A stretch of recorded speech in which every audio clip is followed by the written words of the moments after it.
Halo, assalamualaikum warahmatullahi wabarakatuh. Ketemu lagi sama saya Al-Komardi Nur Al-Arsyadi.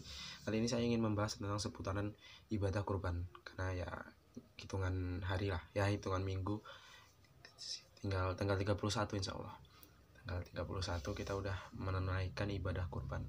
Memang ingin tahu kelanjutannya, yaitu tentang hukumnya ibadah kurban, hewan seperti apa yang harus dikorbankan, cacatnya, umurnya dan umurnya berapa, dan apa pahalanya ibadah kurban ini.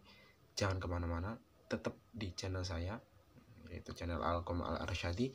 Yang belum subscribe silahkan subscribe, kemudian nyalakan lonceng karena kita belajar bersama di sini, saling mengetahui tentang itu Islami.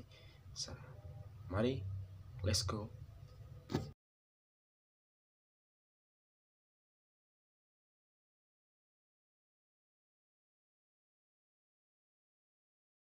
Kurban adalah salah satu ibadah yang sangat dinantikan oleh orang-orang Islam di seluruh dunia, karena ini adalah salah satu hari rayanya orang-orang Islam, hari rayanya umat Muslim, Idul Adha.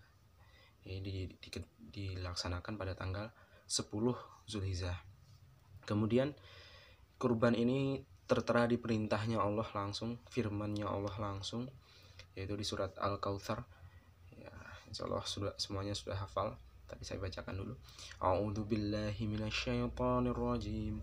Bismillahirrahmanirrahim.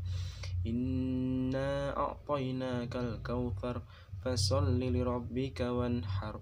Inna saniyaka huwal abtar. Di situ jelas perintahnya. Inna a'taina akan memberi kami Allah pada engkau Muhammad, ya maksudnya umatnya juga, itu Al-Kautsara pada tenaga Kausar. Fasholli lirabbika, kemudian maka melaksanakanlah engkau pada sholat, maksudnya sholat id. Kemudian wanhar, menyembelihlah engkau. Barang siapa yang inna syani'aka huwal abtar, sesungguhnya orang yang benci padamu itu jauh dari kebaikan. Berarti yang membenci pada sunnah ini, membenci pada ibadah kurban, maka dia jauh dari kebaikan. Ini di dalam Al-Quran. Kemudian di dalam hadis riwayat Ibnu Majah yang bunyinya an Abi Hurairah radhiyallahu anna Rasulullah sallallahu alaihi wasallam qala man kana lahu sa'atun walam yudi'um fala yaqrabanna musallana. Barang siapa karena yang ada lahu bagi dia saatun kemampuan, walam yudi dan tidak menyembelih dia, tidak mau menyembelih. Dia mampu tetapi tidak mau menyembelih, tidak mau berkorban. Sebenarnya dia mampu untuk beli kambing, sebenarnya dia mampu untuk beli sapi atau mampu beli unta bahkan, tetapi dia tidak mau untuk berkorban.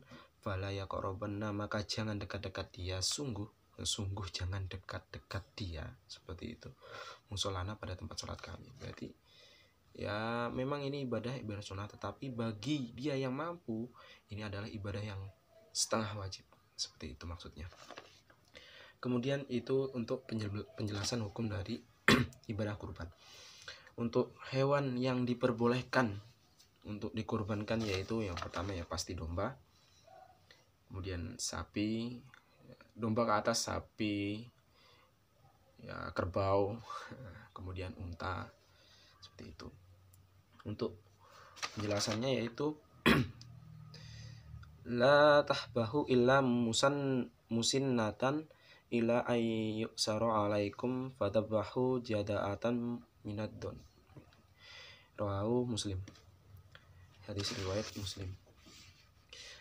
Di hadis ini menjelaskan bahwasannya hewan yang dikurbankan itu harus musinnah, yang artinya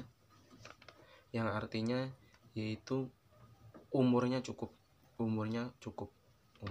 illa ayat saro, apabila sulit alaikum atas kalian, fatabahu maka menyembelihlah kalian jadaatan pada kambing muda minat doni dari kibas.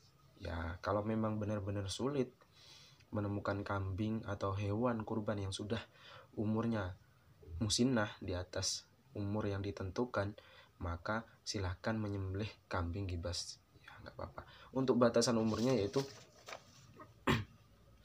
untuk unta yaitu 5 tahun ke atas, 5 tahun ke atas ya. Untuk unta 5 tahun ke atas berarti jalan 6 tahun, musinnahnya 5 tahun ke atas. Kemudian untuk sapi yaitu 2 tahun ke atas, kemudian untuk kambing itu 1 tahun ke atas. Kok tidak menemukan dari semua hewan ini, maka silahkan menyembelih kambing gibas yang di bawah umur 1 tahun. Memang kalau tidak menemukan kambing yang berumur 1 tahun, tapi insya Allah di Indonesia ini banyak hewan kurban, banyak peternak sapi. Kemudian hewan yang tidak boleh disembelih. Nah, dari yang pasti yang haram pasti tidak boleh. Dari beberapa hewan tadi yaitu ya kambing, sapi, kemudian unta. Ini hewan di antara hewan itu yang tidak boleh disembelih, yaitu yang pertama PC matanya. PC itu apa ya? Kalau bahasa Kalimantan juling ya, juling. Ya buta lah, buta matanya. Yang kedua sakit yang jelas sakitnya, sakit yang jelas sakitnya. Kadang kan kita tidak tahu bahwa itu hewannya sakit. Seandainya dia bisa bicara saya sakit, mungkin tidak jadi dikorbankan. Tetapi kita tidak mengetahui bahwasannya hewan itu sakit. Tetapi terlihat jelas sakitnya, maka itu tidak boleh. Contohnya ya sulit berdiri, kemudian muntah-muntah, bahkan ada yang mungkin sampai ya mungkin lebih mengetahuinya yang mencari hewan kurban tersebut. Kemudian pincang ya, tidak bisa berdiri, tidak bisa jalan, jalannya kelihatan sakit banget. Nah, kemudian pecah tanduknya ya, pecah tanduknya. Ini di hadis riwayat Abu Daud. Itu hadisnya sangat panjang, mendurasi waktu saya. Kalau ingin tanya silahkan, tapi untuk mempersingkat waktu ya langsung saja. Itu hadis riwayat Abu Daud. Kemudian di hadis Tirmidzi yaitu patah tanduknya. Kalau tadi ada yang pecah, ini patah tanduknya. Kemudian telinganya sobek. Ini hadis apa tadi? Tirmidzi ya. Hadis Tirmidzi. Hadis riwayat Tirmidzi. Itu yang pertama sobek tadi, sobek telinganya, ini sobek. Maka itu tidak boleh. Ada penjelasan yang lain mengatakan sobek yang lebih dari separuh. Kalau memang sobeknya sedikit atau cuma sebagai tanda dari penjualnya untuk menandai bahwasannya ini barang dagangan hewan kurbannya, maka itu tidak apa-apa. Tapi kalau sobeknya memang sangat besar, maka lebih dari separuh mungkin itu tidak boleh dijadikan hewan kurban. Kemudian setelah itu di hadis riwayat Ahmad, kemudian matanya sama, ini matanya juga tidak boleh PC, dan telinganya tidak boleh sobek atau berlubang yang sangat besar seperti itu. Kemudian selanjutnya, pembahasan yang selanjutnya yaitu waktu ini, waktunya yaitu yang sudah kita ketahui yaitu tanggal 10 itu sendiri ya, hari raya itu sendiri. Kemudian hari tasyrik ini tidak full ya, jadi tanggal 10 yaitu dari setelah sholat id. Ingat, dari setelah sholat id. Apabila kita menyembelih sebelum sholat id, maka itu hanya sembelihan biasa, bukan dari ibadah kurban. Memang mungkin di satu masjid atau di satu rumah, karena waktunya sangat membutuhkan lama, akhirnya disembelih dulu sebelum sholat id, disembelih dulu semuanya, nanti setelah sholat id baru dilanjutkan. Itu tidak bisa. Jadi ibadah kurban yang sesuai dengan sunnahnya yaitu setelah sholat id. Kemudian tanggal 10 itu sendiri setelah sholat id. Kemudian tanggal 11, 12, dan 13 itu batasnya sampai sholat asar. Ketika kumandang sholat asar, maka tidak boleh, ya boleh menyembelih, tetapi hanya sembelihan biasa, bukan sembelihan ibadah kurban. Jadi menyembelihnya dari itu tadi 3 hari 4 hari ya, tapi nggak full. Yaitu yang pertama tanggal 10, kemudian tanggal 11, 12, 13 batasannya sampai sholat asyar, seperti itu. Untuk pahalanya di video sebelumnya saya singgung sedikit, pahalanya sangat besar. Bahkan ketika darah itu belum menetes ke bumi, belum menetes ke bumi, pahalanya orang yang berkurban itu sudah diterima oleh Allah. Wah, sangat besar sekali. Kemudian ada yang menceritakan pahalanya itu sama halnya dengan orang yang berperang, saking besarnya. Bahkan ada yang lagi menceritakan pahalanya itu semisal dari bulu yang ada di hewan kurban tersebut. Bayangkan, yang ada di hewan kurban tersebut. Jadi, saya teringat. Maaf. Tadi untuk hewan yang tidak boleh disembelih ya. Selain pecah tanduknya, itu pecah kukunya. Nah, ketika saya membacakan tadi, tiba-tiba teringat. Pecah tanduknya juga tidak boleh pecah kukunya. Kuku maksudnya ya sepatu yang otomatis kan kalau hewan seperti kambing, kuda, kemudian sapi, unta itu ada sepatunya, itu tidak boleh pecah atau bahkan hilang kukunya, itu seperti itu. Maaf, saya potong tadi karena takut salah penyampaiannya. Seperti itu. Jadi hewan pahalanya, hewan orang yang berkurban itu semisal bulunya hewan tersebut.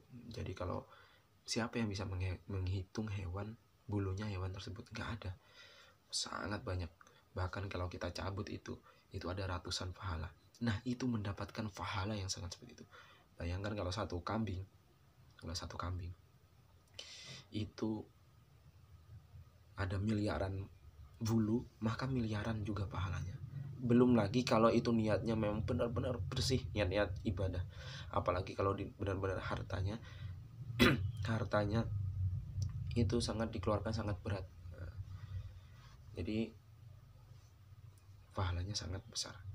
Pesan saya ya, bagi memang situasi pandemi seperti ini, banyak PHK, banyak orang yang tidak berpenghasilan, tetap diusahakan bisa kurban. Paling tidak satu keluarga satu kambing.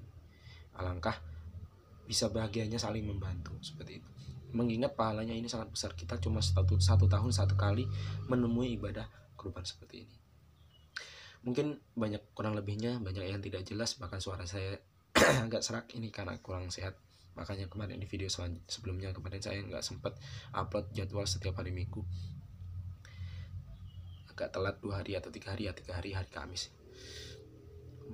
Ini juga masih keadaannya kurang sehat. Saya mohon maaf yang sebesar-besarnya. Banyak kurang lebihnya saya mohon maaf yang sebesar-besarnya.